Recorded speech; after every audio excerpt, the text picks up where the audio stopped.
Outback Queensland. It's stepping back about 100 million years. It's soaking in the surrounds. It's wide open for adventure. It's where dinner puts up a fight. And it's your round for new stories. It's switching on easy mode. And a whole lot of incredible. Outback Queensland. It's something else. Book your holiday now.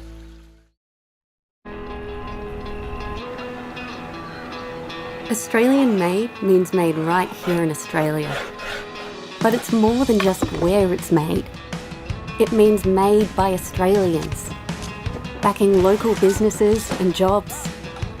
Made for the way we live, right here. It's why buying Australian made just feels right. Australian made, made right here.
And welcome to the Country Telegraph. Nice to have your company. It's this week is certainly rocketing along, isn't it? It's just the joys of winter. Well, not winter, but it's getting that way. Cloudy again, but I'm not going to mention that word barbecue. Oh, I've done it. It's too late. It's going to rain.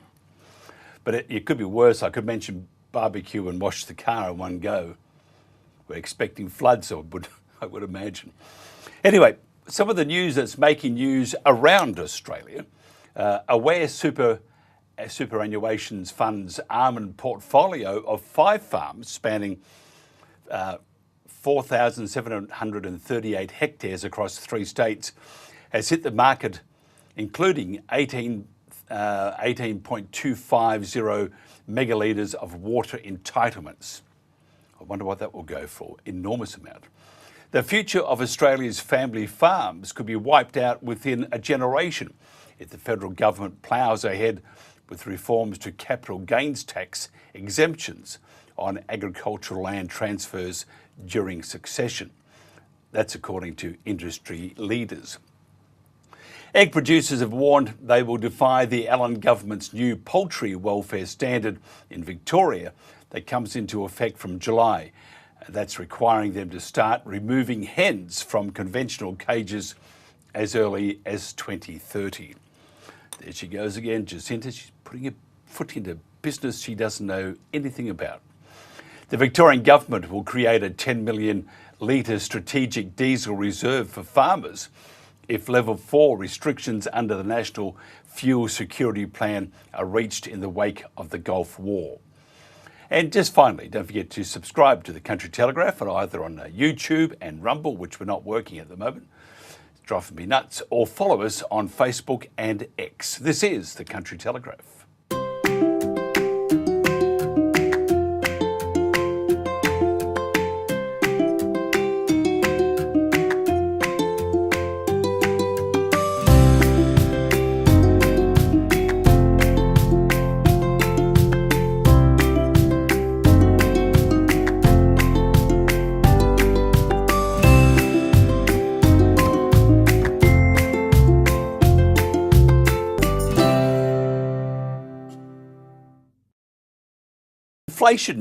Inflation is now the thing, with the Reserve Bank raising interest rates again on May 5, 2026, marking the third consecutive increase this year Now, the hike aims to curb stubbornly high inflation, driven by sharp fuel price increases, which recently accelerated. Now, we've been warned of rough times ahead, which doesn't augur well for the future, especially if you're on the land. Michael Harvey, because it's tough enough as it is. Michael Harvey is a Senior Analyst in dairy and consumer foods based in Melbourne, with wide expertise in local and global agricultural markets. Michael provides in-depth research and guidance for the dairy, consumer food and related industries. Before joining the RaboResearch team in 2011, Michael worked with Dairy Australia. He's been actively involved in the Australian dairy industry for much of his life, having been raised on a dairy farm in the Northern Victorian Irrigation District. Michael, thanks for joining us. Thank you. Great to be here, and thank you for having me. Which part of Northern Victoria, can I ask? Yeah, up in the Goulburn Valley, just between Numurkah and Katunga was where the dairy farm was. I know Numurkah. I used to work at 3SR. Well, there you go. There you are. It was, we had stereo AM at that stage. No one could get a receiver, so it flopped. But nice part of the world, isn't it? It is, absolutely. Still got friends and some family up that way as well. I was always told that I had to show more respect for Marupna, which is, I think in Aboriginal that means fruit salad. They just call it the fruit salad city of Victoria. Can you give us the latest, speaking of fruit salads, the latest trends in food inflation?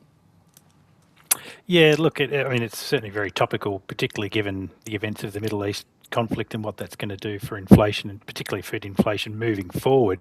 But obviously the starting point was to reflect on the ABS numbers that came out last week, which were for the month of March. So war had broken out, but the full impact is not yet feeding through in this data. But I think it's a good reminder that unfortunately, even before the impacts start to flow through, that we've been dealing with sticky food inflation, which is not great for consumers, but needed because of the high cost of production that's embedded across the system. So just to unpack that a little, so it was at just over 3% year on year for March, and it's been around 3% for about 10 months. So there's that stickiness to it, and you can look inside the basket that the ABS report on and see that there's some problematic categories that are still there that are causing the food inflation. So it is red meat pricing, both beef and lamb were running at double-digit rates of inflation year on year, so that's really problematic for consumers. But there's also some challenges in out-of-home, whether it's food service or menu pricing for restaurants, which would be a reflection of high food prices, but also wage inflation and those sorts of things coming through.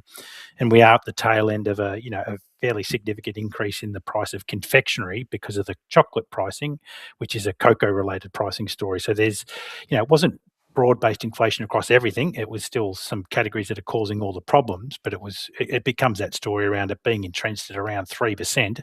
And then the question is, okay, where to from here? And that's where, unfortunately, we are warning consumers that there is going to be another wave of inflation. What it looks like, time will tell, but there's no doubt that we're already starting to see, the evidence of that coming through in terms of what's happening in terms of pricing from food and beverage companies and from primary producers as well. Yeah, it's a bit of a shocker. We have several people on various times throughout the week talking about maybe growing your own food and stuff like that, which sometimes is not convenient, especially if you work 9 to 5. The last thing you want to do is get out amongst those Brussels sprouts.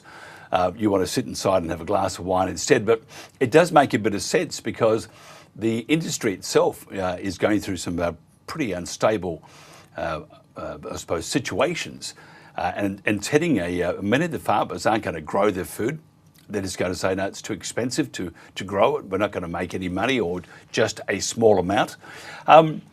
What do we do when what happens though when all the prices start to go up? And you mentioned restaurants. So restaurants will put up the price because they have to.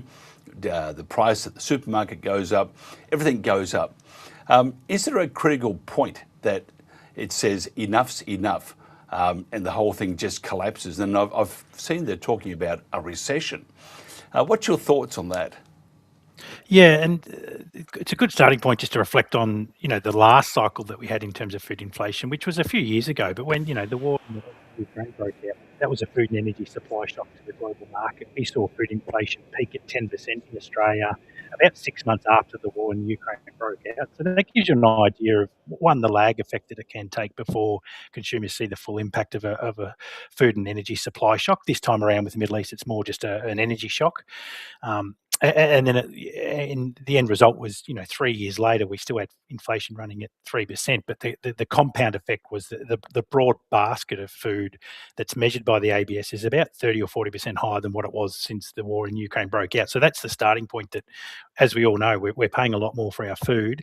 You don't see a lot of deflation, and now there's warnings of more inflation to come. And I think that's why you're starting to see it already. And you think about things like private label milk. The retailers lifted the private label milk price by 12 or 13%. But that happened in April, so that won't come through until the April numbers. And then you would expect it's going to come through in other branded products and across dairy aisles, and then extend to packaged food and everything else that is seeing higher costs. And it comes down to what we've talked about, right? We've got an immediate spike in the cost of producing food on farm because of higher fuel and fertilizer prices, but it goes beyond that. It's a spike in the cost of production for food and beverage manufacturers when you think about processing costs, packaging costs, distribution costs, and even the retailers are paying more to warehouse product to run their supermarkets and for their distribution in their businesses as well. So it's another spike right across the supply chain, and there will be inflation coming through. And even the retailers talked about it last week. We've seen a spike in the requests for pricing increases from suppliers. That does take time from when you asked to increase the price to shelf execution. So there's always that lag effect, but we are going to see it. And then the question will be, how do consumers respond? Because there's broad themes that we talk about when consumers are under pressure, and the first thing is there's a discretionary income impact. So what that does mean is often it means less recreation and things like that, but it can also mean food service channels become a bit softer because we just spend or eat out a little bit less than we normally would. And when you are eating out, maybe you are trading down to a fast casual restaurant versus a full service restaurant. So that's one shift. But then within grocery, you all still need to eat, which is a good thing for food producers, but you get trading down and you get trading out. So in this sort of environment, you get private label products perform really well, so do long life products. But there are some categories where, consumers trade out of them because they're just too expensive. So it's all those purchasing behaviours that have been sort of happening for the last couple of years that are going to continue to happen because, as we all know, it's not just the inflation story. It's confidence levels are at, 50-year lows. Rates are rising, housing prices are starting to cool. It's not a great environment for consumers and households. So there's going to be a consumer response.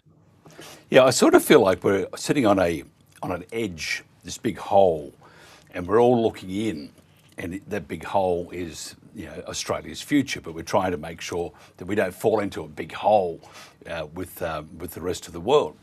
And I see that as we stand on the edge, if you stand on an edge of a big hole, sometimes the edges give way. So if you're looking in, we don't want to fall in. And I don't see how we can avoid that, because if you're looking in and all of a sudden you get swallowed up by that hole, which is inflation or lack of supply, we're in all sorts of trouble. And the flow on from fruit and veg and all sorts of things not getting to market and not getting to the supermarket, farmers can't grow it. It will be a catalyst, I would imagine, for not impending doom, not just yet, but it's looking like there is a chance that recession will come pretty quickly, and that if we have that recession, you don't want it to be a really severe recession. We can't do too much about it at the moment, though, because we haven't got fuel. That's right. And I think that speaks to just the heightened level of volatility and global uncertainty around where all this ends, because, there could be a resolution to the war in the Middle East. That would be a good result. But even then, the base case scenario would be that it would still be a lag effect between the end of the conflict and what that means for a more normalised environment around freight and energy and things like that. So we've got higher energy and fertiliser prices for a period of time. I think the simple reality is the longer the conflict goes on and the higher energy prices stay, the more complex the issues become for the food system. And it starts with higher inflation, a shift in central bank policy around interest rates, what it does for economic growth, unemployment, and all those sorts of things. But the end result, it's not great. We're going to see some real challenges in the food system. But I think you come back to basics. I mean, people still need to eat. Australia's a very productive producer of food and got very globally competitive farmers, and we've got access to high growth markets as well. It's just that short term volatility and uncertainty that can impact performance across the supply chain. So there's a lot of uncertainty. There's a lot of wait and see. But hopefully we get a resolution. We get a more normalised operating environment sometime soon. How do you see the future? Well, look into your cup of tea or your scotch, and tell us what you see. Well, I mean, putting aside the war in the Middle East, the other thing that's clearly going to be challenging in the next 12 months potentially is around weather conditions and seasonal conditions. I mean, we've had mixed results across Australia over the last 12 months. We've had some severe flooding in northern Australia. We've got some drought conditions that are still out there. And of course, there's all talk about El Nino and El Nino risk, which is obviously problematic. So there's some, putting aside the uncertainty around the war in the Middle East, there's obviously risk around seasonal conditions, but you try and lift your vision beyond that. And I still think that the fundamentals for Australian agriculture are still very sound. We are a very competitive and productive producer of food to service our domestic market, which is a sophisticated growing consumer market locally, but also having access to export markets that longer term will grow from a volume basis. But you've got consumers and you've got consumer markets that are evolving, particularly in Asia, where consumers want high valued products and they want functionality in their products. So the fundamentals haven't shifted. It's just more the short term challenges around dealing with the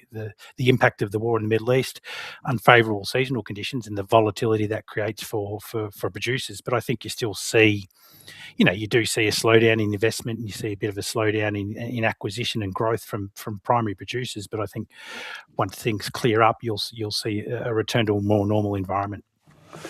Just imagine you and I, you back into your, when you were younger, which wasn't that long ago for you, I would think. I'm being very nice here. But just imagine you and I having a bit of a chat, talking about Shep, about footy, about the GB Hotel.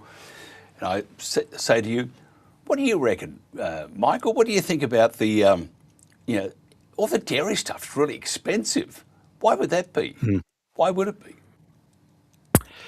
It comes down to cost of production, not just on farm, but structurally we have got higher costs on farm in terms of price of cost of capital, irrigation, water, wage inflation, general overhead cost inflation. So they're embedded on farm. And it comes back to what I said. It's not just on farm; it's right through the supply chain. So dairy manufacturers are, obviously. The cost of milk is a core component of manufactured dairy products, but it's about conversion costs or processing costs to process the milk. It's the packaging that you need.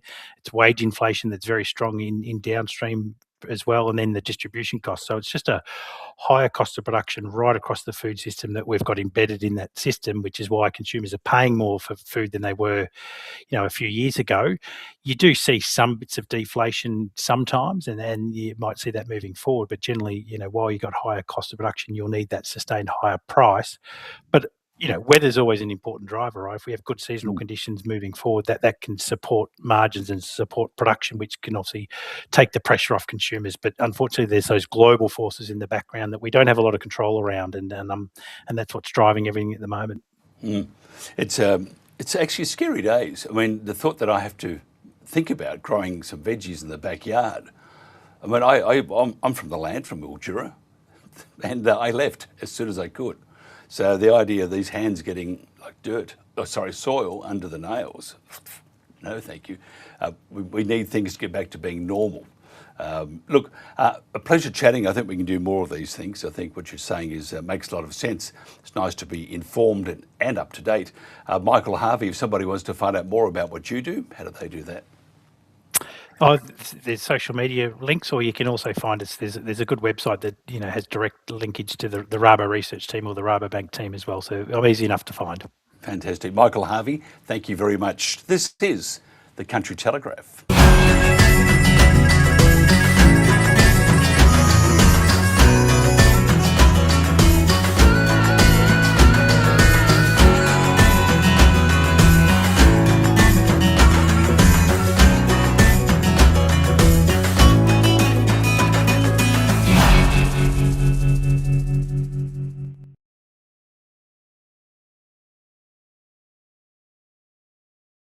Experience the ultimate day out at the Mildura Field. What fresh produce means to me, it's seasonal. So it's at Christmas time, it's mangoes.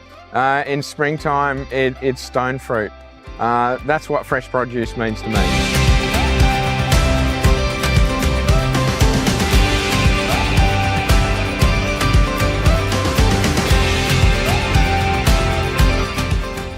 Fresh food to me means food that doesn't have preservatives and stuff on it. What are those green things? It means healthiness, probably, like to me personally. It means quite a lot to me because I don't want to actually have dirty food. Health, variety. Well, all food means everything to me. Fresh food gives me the best food, best in nutrition and usually taste as well. Something that doesn't come in a package of any sort, that hasn't been processed in any way beyond perhaps cutting it up. Fresh food means healthier options, crisp flavors. Apple! I think food security is when you have access to a lot of food. I think it's very important. Just having fruits and vegetables available to us all the time, which is great. Food security is when we have enough food for everyone. Well, I think it means having a local source for the food. I think if COVID taught us anything is we need to be self-sufficient and not rely on imports. Going to the grocery store and knowing that you're going to get everything that you need in one place. Food security means having food available to everyone in WA as and when they need it, a constant supply. I've never really thought about that actually. I would not be happy because a lot of my meals are actually made of fruit and mostly veg actually. Would you be sad? No, I'll have chocolate. If we didn't have access to fresh food, we'd probably be a lot more unhealthy. I think that would be bad. I think we'd have to rely on imports from other places where we maybe wouldn't know what sort of quality we're going to get. You're either going to have to get it from other sources, so there's going to be price, food miles involved, or you're going to go without. Personally, I think it'd impact me a lot because I do eat a lot of fruit and vegetables. Well, I think a lot of businesses would go under. Fresh food connects us all. Our food system is strong, but not invincible. Climate, cost of production, and consumer expectations are challenging producers' profitability. Local food production is essential for food security. Food security is economic and lifestyle security. Research that creates awareness and sparks action results in impact. Innovation is already in the ground and growing. We're investing in smarter, more sustainable ways to grow. It's public health. It's our shared resilience. We invest in local food systems, we invest in our future.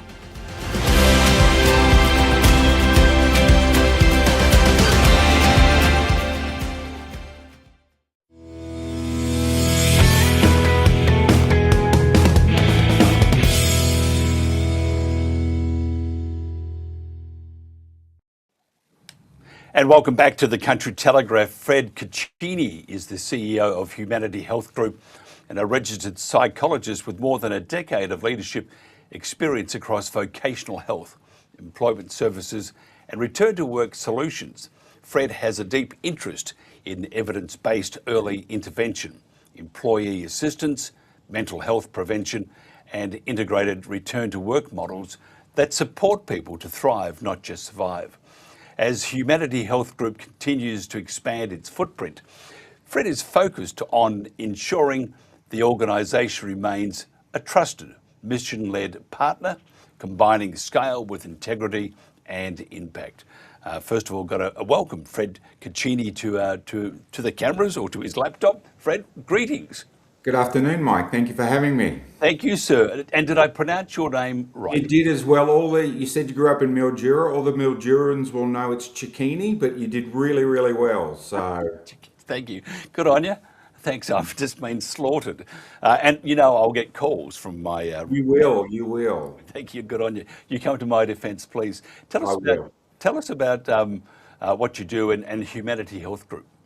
Look, Humanity Health Group is a business of about 450 allied health professionals that service cities, the regions and remote areas in Australia, and has done for about a decade now, since about 2013.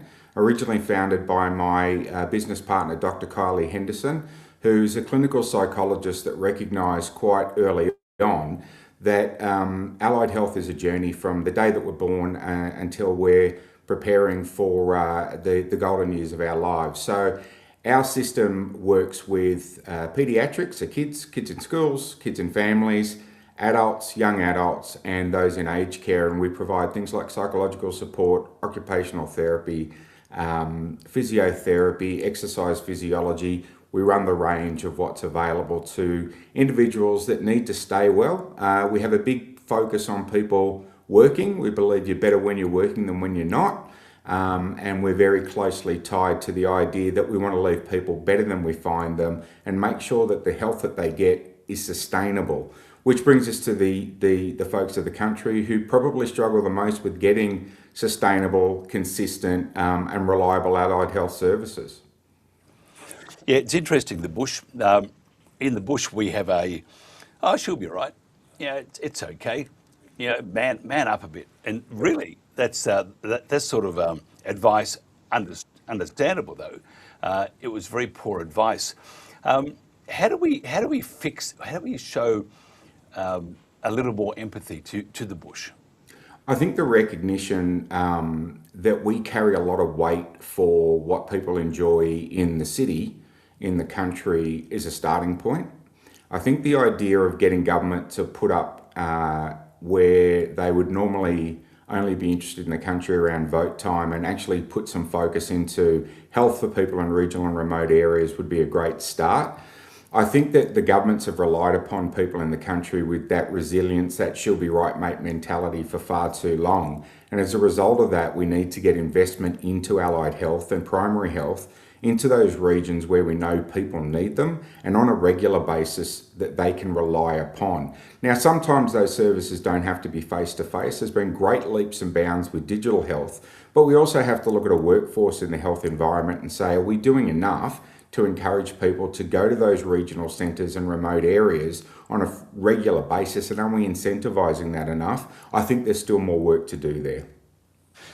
Yeah, I'm just thinking about those poor buggers at the moment, middle of nowhere, and they would see the world sort of collapsing around them because of no fuel, no fertiliser, taxes being touted on the horizon, all that sort of stuff. And it's a tough life on the farm. And that's why I left, because it's a very tough life. You've got to be unique to want to be there and doing a magnificent job for Australia. Which areas throughout Australia, not just the bush, but which areas of the bush are suffering the most? I think once you get about an hour and a half out of a regional centre, you start to see a real drop-off in care. The more remote you are, the more unreliable it is that you'll see somebody. I recently spoke to a community school with about 55 students. Lots of those kids have some unique needs. It could be help with occupational therapy, speech pathology. And the principal of the school said, look, we're happy to have you whenever you want. We've just got to make sure that the spare room in my place or the community centre cot's available to you. I asked a little bit about that. They'd see a GP once every 6 months and a dentist once a year. I think that's third world stuff, and I think that there are lots of ways that we could be looking at coordinating care in those remote and regional areas. You talk about where, I actually think that you would find pockets of this issue in every state and territory. Obviously, the bigger the state, the bigger the region. So Queensland and WA have a lot of distance to travel for people. And we find some really disadvantaged communities in both of those states. But I could pick places in New South Wales, South Australia, even Tasmania, where you don't see enough healthcare provision on a regular basis. Just thinking about NDIS, because it's very used topical. To be. I probably need to see a psychologist for that. But do you know of a good one? I'm just thinking though, what's your thoughts on NDIS? It seems like it's been, what's the word? it's not doing what it is meant to be doing. I absolutely agree that the NDIS is probably one of the best schemes that I've seen in principle, but in practice, the way that it's been administered has really let a lot of us down, and particularly consumers in regional and remote areas. You often hear people talking about fraud. I challenge anybody to show me, genuine large-scale fraud in regional and remote areas. So I think that that's almost reserved for these providers in inner city suburbs where there's 10, 20, 30 on a single street. But what the reality is the scheme has to be rationalised to a certain extent. I just don't know if the government's gone the right way about it. And I'll give a few examples of that if you don't mind, Mike. They started talking about pulling some kids off the scheme because there's another scheme coming, which is Thriving Kids. The issue is Thriving Kids is a concept at the moment. It's not actually a scheme, and it's a scheme that works really well for small groups of kids based on what their design is in the inner city. But it's not going to do a lot for those families that are out in the bush working really hard and may have some kids with some unique challenges. The other element to this is before they talked about making it a sustainable scheme, they didn't do anything to administer the scheme properly. And I'll give you an example. In Mark Butler's speech, I think he quoted something around the lines of 6,000 transactions a day through the NDIS and how much of an achievement that was. The issue that we have is Medicare processes about 1 million transactions a day. So why are we replicating government departments to do the same thing instead of looking at truly integrating? And this is the issue that the NDIS has that actually impacts on things like the regional and remote areas, because we've got all of these schemes. We've got a new aged care reform that's scaring people that are living on the land and getting older. We've got DVA that support a lot of our ex-veterans. We've got the NDIS, we've got Medicare, we've got private health insurance and workers' comp, and none of these schemes are talking to each other, and they're ignoring the fact that there's a person at the centre of this that needs help.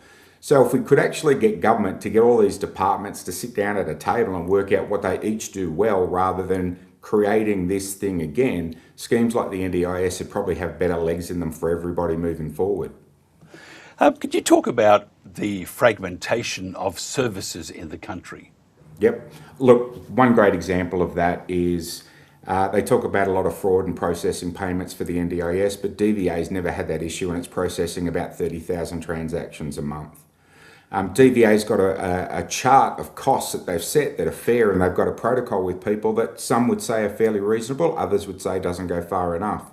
But those two departments aren't talking to each other, and you can be on both. There are limits to the funding that you get on, say, aged care or the NDIS, but there's Medicare that is there to support you, but there's nobody looking at how those two things complement the one individual. They've created these silos for a purpose, and that purpose is important. But if you were running the farm, you wouldn't be looking at water on one paddock, you'd be looking at water across the whole property. And that's what the government's missing at the moment. And for an allied health provider, we can support a family somewhere that's literally drawing down on 4 or 5 different levels of government funding, plus putting their hand in their pocket, when a lot of that money is going to things like the back office admin at government, processing fees, the administrative cost of a scheme, when we could probably do a lot to get that money at the coalface where we need it and maybe get a little bit of government efficiency at the back end. Just imagine if you were, I don't mean to terrify you here, if you woke up one day and you were Mark Butler. Yes. It's very scary. You need to see someone immediately. But once you've done that, what would you do? How would you change things? Look, the day that Mark Butler delivered a speech to say that providers in the NDIS needed to fall into a registered scheme and be managed, an hour after that speech, the Comcare department, who looks after injured government workers, was rolling out to the providers on that scheme their management system, which is perfect for the NDIS, albeit would need to scale up. So if I was Mark Butler, I'd do the smart thing and I'd go and look at what the NDIS is designed to do, what aged care is designed to do, what primary health and allied health is designed to do, and say, how do we do this once and properly with the person at the centre, rather than existing in these silos that seem to give bureaucrats lots of work, but aren't getting the money to the frontline user that needs it. And I'd also dispel the myth that everybody's getting the same service. If you're in the inner city, I'm sitting in Sydney at the moment, I could probably reach out to 15 providers and have my choice. They talk about choice and control. If I'm living, 2 hours out of the closest regional centre, The reality is I'm happy to get the service that's provided to me, and that service has got to be, you take what you're given. So the idea of standardising those services, the idea of removing the inefficiency, and the idea of looking at what the government departments that we have do well, rather than trying to recreate the wheel, would be where I would start. And I'd also probably wake up and brush my hair a bit, because he's got a great hairdo, which I envy as I'm thinning. I see Mark Butler wants to be, they're saying he may be the next Prime Minister. I'm leaving. Sorry, that's just my own opinion. Mike, don't go. We'll get through it together, my friend. No, look, I've mispronounced your name. You're going to tell me. Okay, no, you did really well. It's okay. No, you wait till the calls come in. I'm going to give them your Listen, number. be nice to Mike, okay? For all of my Italian Australians living on the land, you know my pain. They get it close enough, but not all the way there. We can forgive it. Good on you. I don't believe you, but good on you anyway. Look, Fred, if somebody wants to find out more about what you do or your company, how do they do that? Have a look at humanityhealthgroup.com.au. Send an email, give a call. We're always there to help. We can't help enough, as fast enough as we'd like. But we understand that the people that do the hard work and that put the food on the plate and send it into the cities are the people that often have the hardest journey, and we're here to help. Good on you, Fred. Thank you very much for your time. This is the Country Telegraph. Experience the ultimate day out at the Mildura Field Days happening on May 15th and 16th at the Mildura Racecourse. Discover a vast array of exhibits, from home gardening tools to the latest in large-scale farm machinery. Explore lifestyle, leisure, home products and services, and much more. Don't miss this opportunity to learn, explore and have fun. Enjoy free entertainment, hands-on pets, live music and delicious food. Mark your calendar and join us for an unforgettable experience at the Mildura Field Days.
And welcome back. This is the Country Telegraph. I want to play this song. It's by a guy called T.B. Whiteside. Have a listen to the lyrics.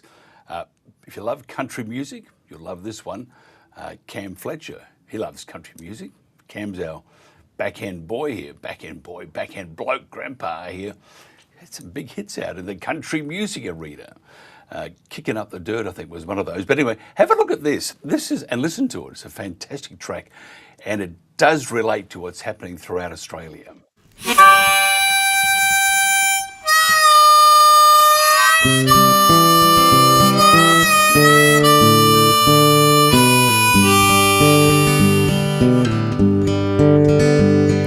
It seems they're gonna dig up my ground, and they say I can't be hanging around.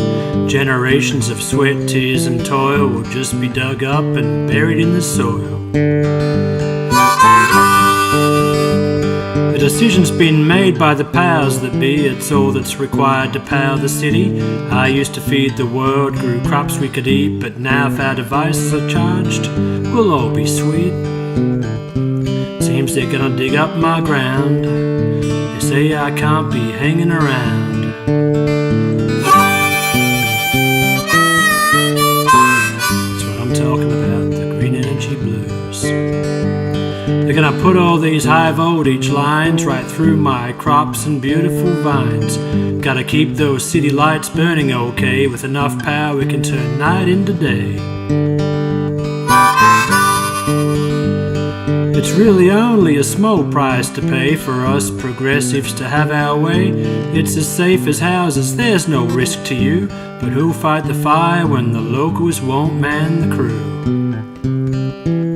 They're gonna put all these high voltage lines right through my crops and beautiful vines. Everyone's talking about it, the green energy blues. The towers have slowly risen up in the west, free power for all, we're doing what's best. All the concrete's been poured, all the diesel's been burnt, so we're saving the planet, is what we've learnt. It works just fine with the perfect wind, too fast or too slow, then the troubles begin. The horizon our lovers change forever. When the blade stands still, it don't seem so clever. The towers have slowly risen up in the west, free power for all, we're doing what's best. Yeah, right.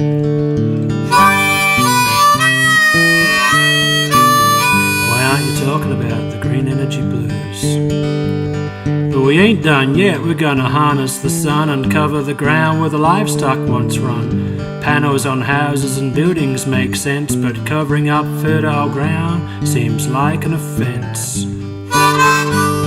But what would I know, my IQ's not that high, it's just my common sense keeps asking me why. Before you go off, I'm not a denier, I'm just worried we've all been bought by perpetual liars. But we ain't done yet, we're gonna harness the sun and cover the ground where the livestock once run.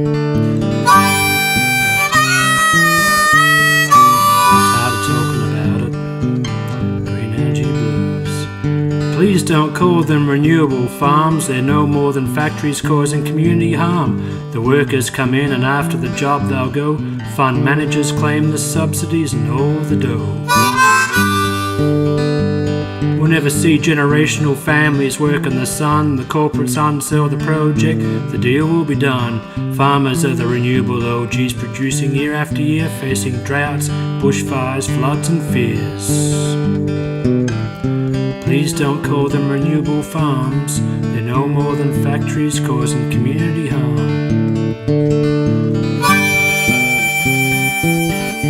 I'm over it, green energy blues.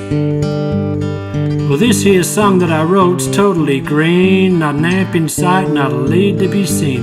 No power is required to sing this verse, I've been able to dodge the fossil fuel curse. The wind for the harp has come from my lungs, my fingers pick notes over the verses I've sung. Totally renewable, I can sing it again and not feel guilty about increasing heat trends.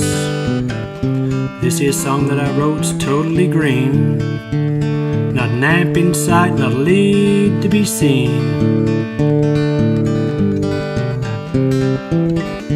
I'm over it. Green energy blues.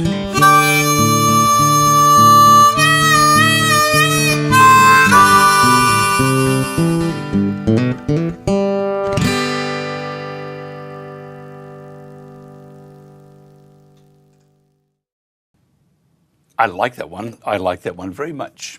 It's called Green Energy Blues, TB Whiteside, on YouTube. Go and get it. And I think I'll keep playing that every now and then. Great tune. Sort of sit back, have a whiskey. You all come back again now, you hear. Wrong country. Cam knows more about that than I do. Okay, how's the weather? I wonder. Hello. What's the weather like? G'day from the Bureau with your national weather forecast around the country for Thursday, the 7th of May. And it's going to feel like winter in parts of southeastern Australia, with this cold front in Tasmania and Victoria bringing very cold temperatures, snow to low levels, possibly around 500 to 600 in Tasmania and 700 to 800 metres in Victoria. Also there'll be showers, hail, thunder and very strong winds. Also likely to see those strong winds and showers move into southeastern parts of New South Wales as well. But notice this huge high pressure system in the Great Australian Bight. That extends a ridge right across pretty much the rest of Australia. So that's going to see drier and cooler conditions spread across much of the country as well. And if you know these little white arrows you see moving across the country, pretty much all coming from the south. So that means that cooler air is even making its way up into northern Australia as well, and even off the coast of northern Australia as well.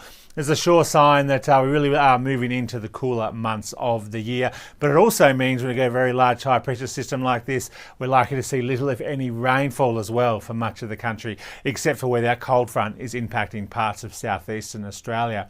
So let's look at all of this in more detail. Firstly, in Queensland, could see the odd coastal shower again in morning hours through coastal areas, but it should clear as we move into the afternoon and evening, and maybe just a lingering shower or storm through inland areas as well in the early morning. But generally, much of the state should see a fine, partly cloudy day and slightly cooler, particularly our inland areas and southern parts. You can see temperatures here into the low 20s, mid to high 20s for coastal areas, and getting up into the 30s through northern parts of Queensland. Brisbane looking at a warm and sunny 27 degrees, but likely to be much cooler than that on Friday.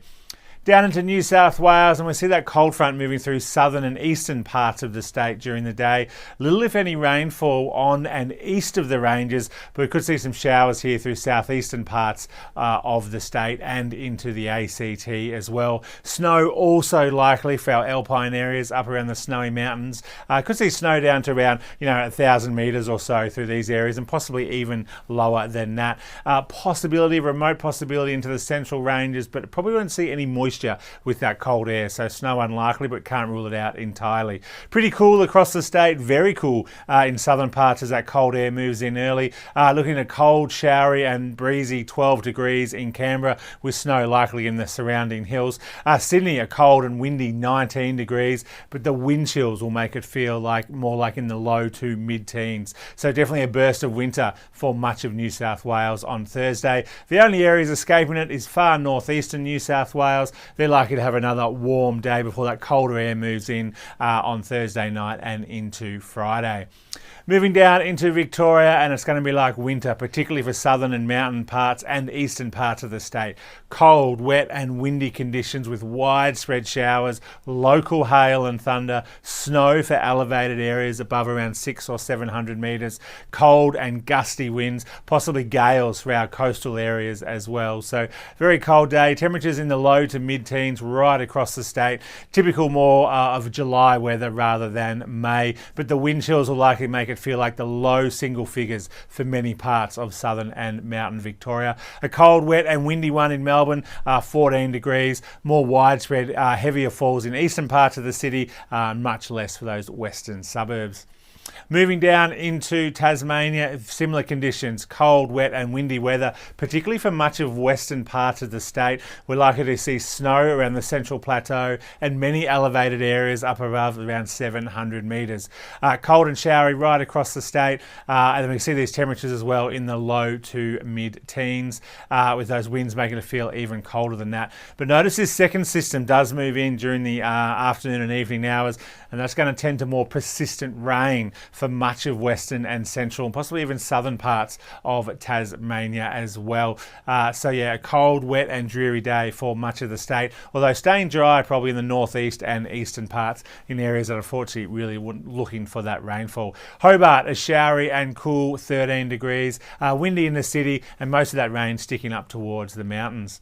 Moving up into South Australia, and they're going to get those cooler conditions, but not that rainfall that we're seeing further east, as high pressure really dominating the weather there. Widespread cloud cover though is likely across much of southern South Australia, so it'll be a grey old day for many areas, but unfortunately not much rainfall for those looking for it. Maybe just a few showers around coastal parts of the southeast, but that's about it. Temperatures much cooler than what we have been seeing, mid to high teens through southern parts of the state, and getting up into the low 20s or just in to 20 degrees into northern areas. Dry and sunny in the north, cloudy and cool in the south. Adelaide looking at a cloudy 17 degrees. Moving down into WA, and those coastal showers will continue around the south coast of WA from the SA border all the way around probably to the Capes, while dry and sunny weather remains further inland. Temperatures near 20 about the coast, warming up into the low 20s further inland across the wheat belt, and then getting up into the high 20s to near 30 degrees for northern areas. Perth looking at a sunny 23 degrees. And moving up into northern Australia, as we are early parts of the dry season, you can see fairly dry conditions across much of northern Australia, with those southerly winds making it all the way up to northern Australia as well. And you can see by these temperatures, only 20 degrees in the centre, 24 at Tennant Creek, and only just getting into the 30s at the base of the top end and the Kimberley. It's only the far northern coast you might see temperatures still quite warm, 33 degrees, but they were 35 there today. So that cooler, dry air really getting up into northern parts of the country as well. Darwin looking at dry and sunny 33 degrees. So remember, for the latest forecasts and warnings for your area, particularly with a bit of weather around in Tasmania and Victoria, you can always get the latest forecasts and warnings via our website, app and social media. And I'll see you again tomorrow for Friday's forecast.